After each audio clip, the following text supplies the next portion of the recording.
Sebelum sana saya ingin mengatakan bahwa antara NU Muhammadiyah ini memang benar pada awalnya Syekh Ahmad Dahlan juga Syekh Hasyim Asy'ari memiliki guru yang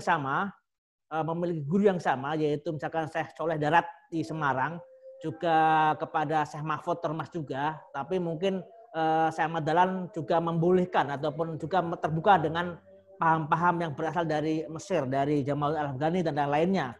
Mungkin Mbah Hasyim Asy'ari lebih cenderung loyal dengan gamanya, sangat dekat dengan Mbah Syekh Mahfud Al-Termasi, sehingga dia menghormati gurunya tersebut. Akhirnya beliau sangat membatasi dengan gerakan-gerakan seperti itu. Tapi kemudian pada awalnya memang amalnya sama antara Mbah Ahmad Dahlan dan Mbah Hasyim Asy'ari, memiliki amal yang sama, kitab yang sama, sama-sama rujukannya Syafi'iyah. Tapi kemudian kan kita melihat NU Muhammadiyah tidak hanya ulama-ulama saja, tapi kita melihat NU Muhammadiyah itu sebagai sebuah organisasi, sebagai sebuah wadah, akhirnya mereka terpola oleh sebuah gerakan. Nah, ketika gerakan inilah kemudian mereka memiliki perbedaan pendekatan dalam hal sosial masyarakat berbeda.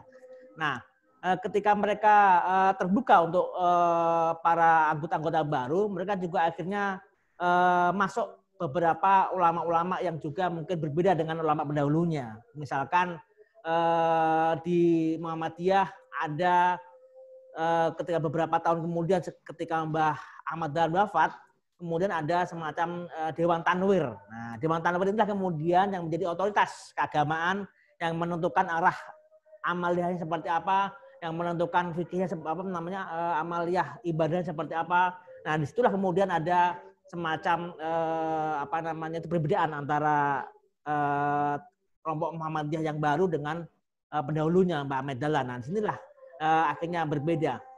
Nah, sementara di NU meskipun di NU itu sebenarnya lebih cenderung banyak sekali ulama-ulamanya, tapi ternyata tradisi keilmuan, tradisi sanad keilmuan itu sangat terjaga dengan rapi.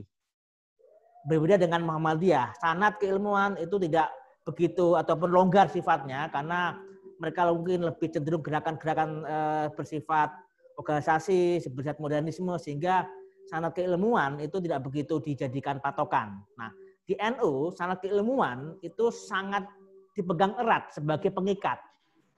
Makanya meskipun dia berbeda-beda ulamanya, misalkan dari Mbah Hasyim Asy'ari, dari Mbah Butet di daerah Cirebon, bahkan di Medan, bahkan di Sumatera, meskipun dia berbeda-beda, tapi karena mereka merasa memiliki keilmuan, salahnya satu titik, misalkan Syekh Mahfud Al-Termasi atau Syekh Khatib Al-Kabawi, akhirnya mereka memegang itu.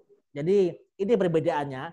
Jadi istilahnya dalam NU itu tradisi taklim mutalim, tradisi menghormati seorang ulamanya itu sangat kuat sekali, sehingga dia berpegang itu, sehingga dia terjaga sampai sekarang. Makanya buku-buku yang ditelurkan oleh Pak Ustadz Fauzi Ilyas ini penting sekali, karena itu berarti kita mengikat kembali kepada ulama-ulama pendahulu kita. Kita harus menjejaringkan kembali, kita harus mengingatkan kembali bahwa ulama-ulama Indonesia ini semuanya bersambung, meskipun akhirnya mereka memiliki perbedaan-perbedaan dalam organisasi. Misalkan di Jawa ada NU Muhammadiyah, kemudian di Sumatera ada Al-Wasliyah, ada Perti, ada berbagai macam lagi. Itu berbeda gerakan, tapi toh ternyata mereka memiliki ulama yang sama. Makanya buku-buku yang sudah dikeluarkan oleh Ustaz Fauzi Ilyas ini sangat penting sekali, karena kita jadi tahu kitab-kitab apa yang pernah diperbincangkan, dan ternyata kita semuanya sama, satu guru, satu ilmu untuk membangun Nusantara ini.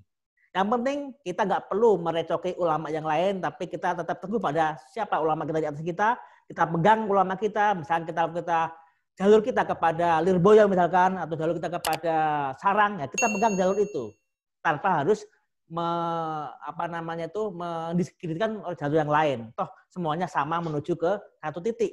Mbah Hasyim Asy'ari dan seterusnya sampai ke Nabi Muhammad, ataupun Mbah Sulaiman Ar-Rasuli di daerah Sumatera Barat, atau Syekh Hasan Mukhtar dari Medan, atau Syekh Mahdarin Latal, semuanya memiliki jalur yang sama, dan mereka otomatis memiliki sebuah kebijakan mengaplikasikan dalam daerahnya masing-masing, budayanya masing-masing, ini yang akan membuat berbeda. Jadi saya kira ini penting, Bang. Saya terima kasih pertanyaannya Pak Rahman dari Bekasi.